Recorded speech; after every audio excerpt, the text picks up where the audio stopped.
Bom, eu vim aqui mostrar para vocês um exemplo do Jornal Joca. Esse daqui é a última edição, é a edição número 158. Então, aqui é a capa do jornal, tá? Então, tá falando aqui, ó, sobre as queimadas no Pantanal batem recorde. Então, é a chamada principal, é a matéria principal do jornal, tá? Então, essa é a capa. Aí depois vem falando aqui um pouquinho sobre os animais domésticos. 53% das casas brasileiras têm ao menos um animal de estimação. E você, tem um animal aí na sua casa? Depois, aqui, começa a campanha para as eleições municipais de 2020. A gente vai votar, né, para vereador e para prefeito.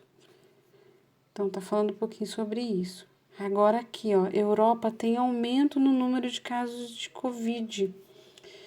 Falando, né, sobre lá eles passaram pela primeira onda, deu uma diminuída e agora voltou de novo a ter muitos casos lá.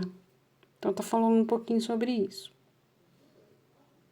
E aqui a reportagem principal sobre as queimadas, onde está lá na capa, a chamada, aqui eles estão falando tudinho sobre as queimadas pelo Brasil.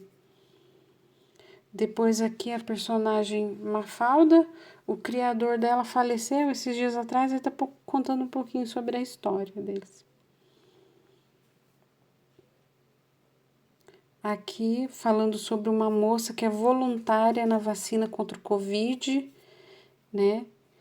Ela está participando dos estudos, ela aceita ser vacinada para ver se vai dar certo. Depois aqui falando um pouquinho sobre as Olimpíadas de Tóquio. E essa parte aqui de maluquices, que tem matérias muito interessantes, tá? Essa parte é muito legal. E agora começa a parte em inglês.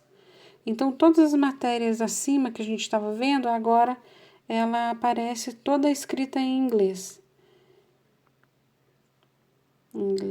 E depois tem a parte em espanhol.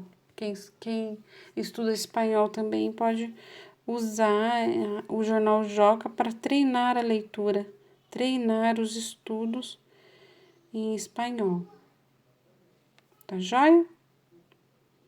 Então, essa é a última edição do jornal.